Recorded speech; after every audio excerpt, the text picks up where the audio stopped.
asalaamu aleykum mbokk yeeg xarit yi maa ngi leen di nuyu di leen ziar bu baax a baax di jéggalu ci fan yi yëpp ci question d'agenda ba tax mënuñu woon présenter sunu éphéméride di bés yi di ci jéggalu bu baax a baax surtout ci ñàkk yëglu bi en amont. Donc di leen indil seen éphéméride tey di 30 janvier ginnaaw defoon nañ ko daaw ñu ñëw rek ñu présenter leen proposer leen sunu rediffusion bu 30 janvier bu 2024 tey aussi ni nekk spécialement bésum jàmm parce que le 30 janvier 1948 ci la ñu fi foon assassiné woon kii di Mahatma Gandhi képp ku wax Mahatma Gandhi balaay moom di Sëñ Touba ne nga wax nga waxu jàmm. Donc aujourd'hui nekk en même temps journée scolaire pour la non-violence et la paix bi nga xam ni à partir de 1964 lañ ko fondé woon. Donc tey di profiter ci bésum Mahatma Gandhi aussi di célébrer ci école yëpp ci àddina bi message bi nga xam ne bi message jàmm la du fête bu institutionnel wante message la rek bu nga xam ne ñoo ngi ko war a jàllale tey ci école yëpp. donc di leen proposer suñu éphéméride du 30 janvier 2024 leen ñaanal bésuñu jàmm ba ëllëg incha allah ci mbégte bu rëy ñëwaat fii yeggalee waxtaan.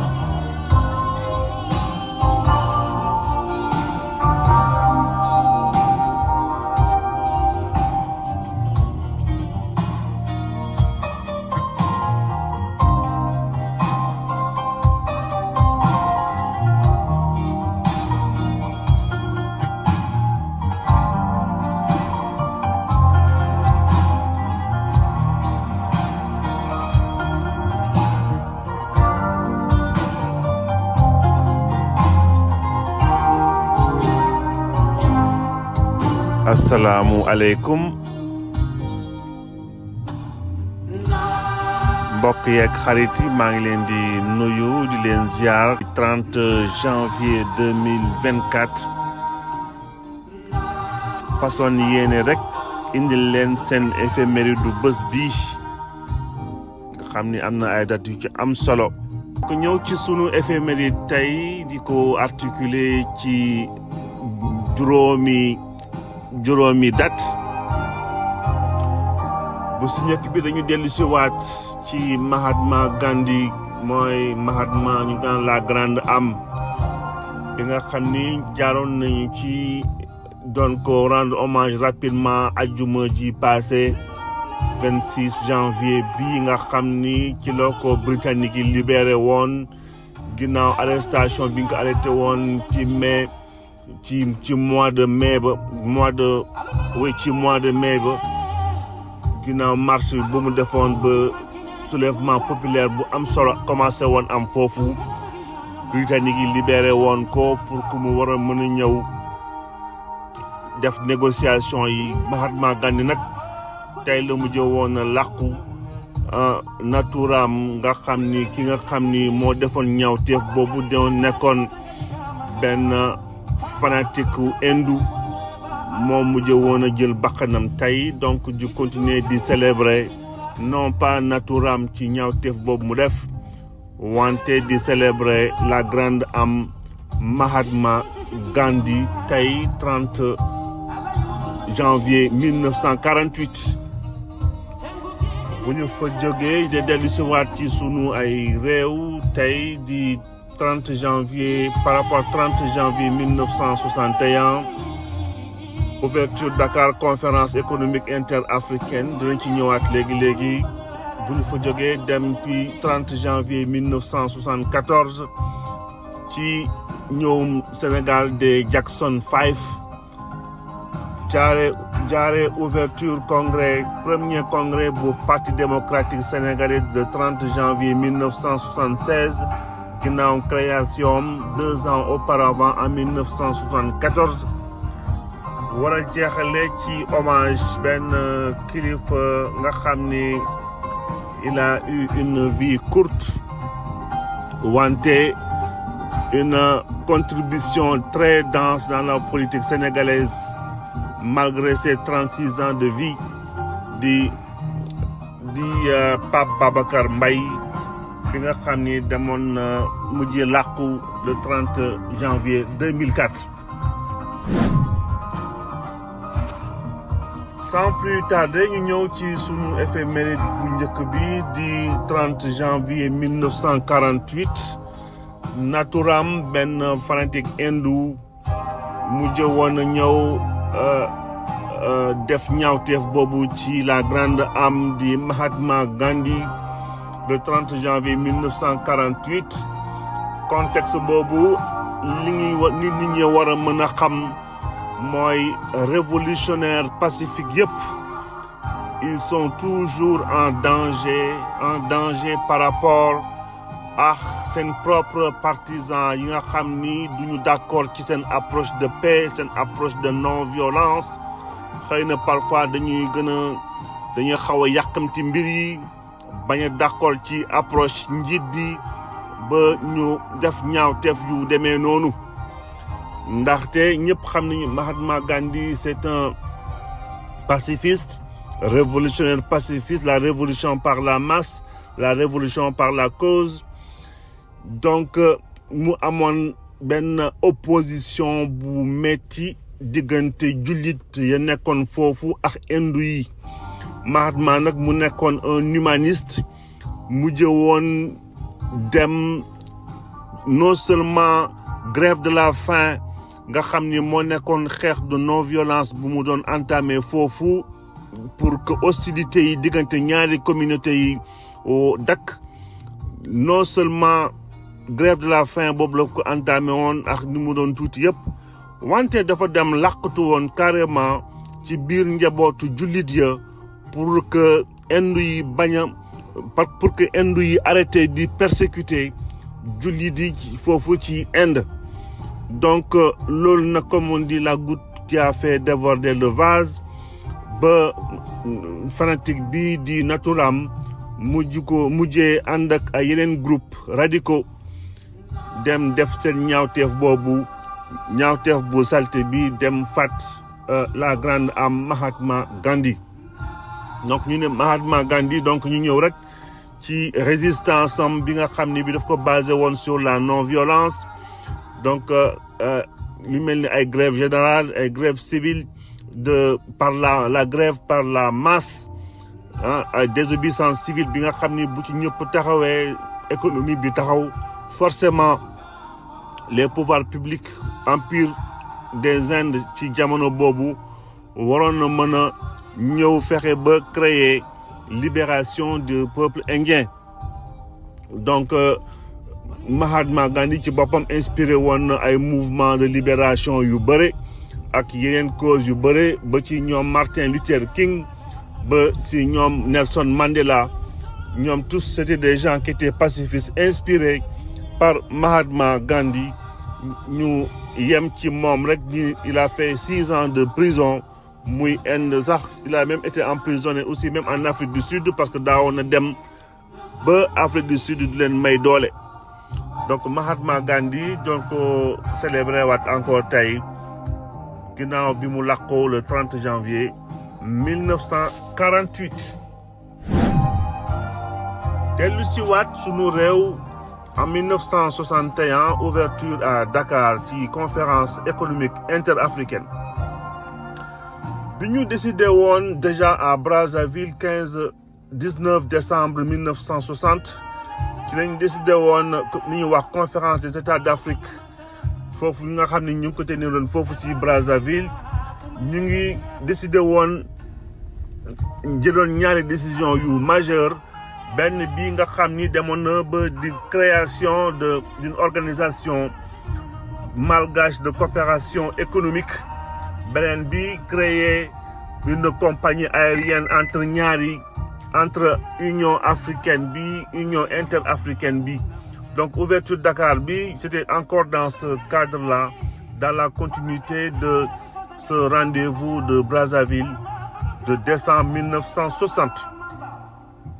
ñu dellu si ci tournée africaine bi nga xam ni Jackson 5 fi defoon nañ ko 30 janvier 1974 dañu ñëwoon Sénégal visite bi nga xam ni bi benn tournée africaine la woon jaaroon nañ ay dëkk yu bëre dem ba visiter Gorée Sénégal mu nekk fa avec événement bu mag seen jaarum Gorée seen jaarum Daniel Sorano ñoo ngi koy gis ci affiche yi encore donc mu nekkoon une certaine curiosité pour la population si jamono boobu donc kii Jackson 5 forcément doon wax je pense que c'était à l'âge de 16 ans d'ailleurs le Michael Jackson mujj woon ñëw avec ses frères et sa famille son père notamment ñëw visiter Dakar jaar ci sunu avant-dernière éphéméride bi tey de 30 janvier 1976 tey la ouverture à Dakar du moins à Kaolack premier congrès bu parti démocratique sénégalais ci présence notamment président Abdoulaye Wade création ñoo créé woon seen parti démocratique sénégalais depuis le 31 juillet 1974 ak dans un contexte très particulier pour la bonne et simple raison que contexte bii nekkoon dans le cadre où Senghor bëggoon ubbi un peu démocratie Sénégal ci la accepté loon Abdoulaye Wade mu def multipartisme mu organiser plutôt il y a un parti de contribution loolu lépp congrès bu ci congrès boobu Abdoulaye Wade mi ngi quand même di nëbb ses ambitions présidentielles demoon na rek en 78 dem ci élection générale sans succès en 1978 ba mu am beneen mu participer première élection générale ci Diourbel sans succès en 1978 ba mu amee 17 députés sur 100 donc pourcentage bi nekkoon 17-37 26 ans plus tard ci opposition ci la Abdoulaye Wade ñëw jël nguur gi ba 2012 bi koy Macky Sall di wuutu ñëw dans la continuité d'ailleurs ci nguurum Abdoulaye Wade di ci rendre encore hommage kii di Pape Babacar Mbaye Pape Babacar Mbaye donc 30 janvier 2004 la fi bàyyi la fi làqu woon doon ko rendre hommage nga xam ni c'est à l'âge de 36 ans très jeune la ñu mujj woon quitté fii suite d'une maladie donc Pape Babacar Mbaye nekkoon un jeune socialiste on va dire même très talentueux ndax déjà à l'âge de 15 ans la commencé engagé au niveau politique ci scout club de scout bi ñu naan les pionniers du Sénégal fu la rencontré d'ailleurs ay xaritam yu bëri yi nga xam ni dañu la ànd ak ñoom cheminer au niveau politique Pape Babacar Mbaye déjà mi jaar université Cheikh Anta Diop de Dakar rencontré foofu soxnam si di Ndeye Diouf di rendre hommage tey homme politique bi nga xam ni amoon respect ci ñi nga xam ni daaw nañ ko côtoyer très près muy Ousmane Tanor Dieng di Khalifa Ababacar Sall daan na ko sax par rapport à Khalifa Ababacar Sall jàppee nañ ko quasiment presque c'était des jumeaux en tout cas ay xarit yu jege woon nañu bokkoon aussi seen Grand Yoff doon fréquenté ci dans le plus grand respect et la considération et l'estime donc du jamono bi mbir yi di xew d'ailleurs on exprimait toute la douleur de Khalifa Ababacar Sall ci perte bi ñu perte Pape Babacar Mbaye donc Pape Babacar Mbaye 5 frères du ñu ñëw trop ca dans sa famille pas plus que xëy na lii borom bi di def nous a laissé quand même une fille juriste bi nga xam ni tey mi ngi engagé wu bu baax sur la cause féminine et beaucoup de causes yi nga xam ni ça regarde la société civile donc doon ko rendre fii hommage parce que am na ay faits yu marquants parce que balaa muy génn àdduna déjà en 2003 3 ans après alternance doon nañ ko accusé soupçon pour que mu transhumer parti démocratique sénégalais mbir bi nga xam ni bien entendu démentir na ko te musul am ginnaaw bi ko Abdoulaye Wade recevoir woon foofu ouvertement sans aucune cachotterie foofu la ni les partis socialistes n'ont pas besoin d'attendre 3 ans pour trahir. En tout cas, voilà, c'est comme ça qu'il avait dit ça. Il n'a pas attendu 3 ans pour trahir. Les opportunistes xëy na demoon nañ ba pare rejoindre quand Abdoulaye Wade moom mu continuer moo Khalifa Ababacar Sall dëggal seen bopp ci seen ay choix politique ba ay transhumance yëpp fekku leen ci. Donc au bénéfice de ça moo permettre ku mel ni sax Khalifa Ababacar Sall mu am son parcours politique sans pour autant mu am lenn li nga xam ni gàcce boo nga xam ne war na ko mën a am devant nguurum libéral si jamono boobu nga xam ni la gënoon a yomb mooy transhumer pour les intérêts personnels. Donc Khalifa Pape Babacar Mbaye, pareil dans cette lignée, n'était pas dans une dynamique de trahir sa cause politique, sa famille politique pour des intérêts personnels. Ça n'empêche pas que dans la démocratie xëy na ci seen gis-gis dialogue ak échanger sur des sujets majeurs qui regardent le pays n'empêche pas que warul adversité politique warul tax ñu mettre ko de côté. Donc di ko rendre encore fii hommage, di continuer di encourager encore sa famille, notamment sa fille bi nga xam ne mi ngi ci trajectoire bi xëy na continuer di servir le Sénégal et les causes humaines. Excellente journée à vous tous ba suba incha allah ñu dellusiwaat fii yeggale waxtaan bi.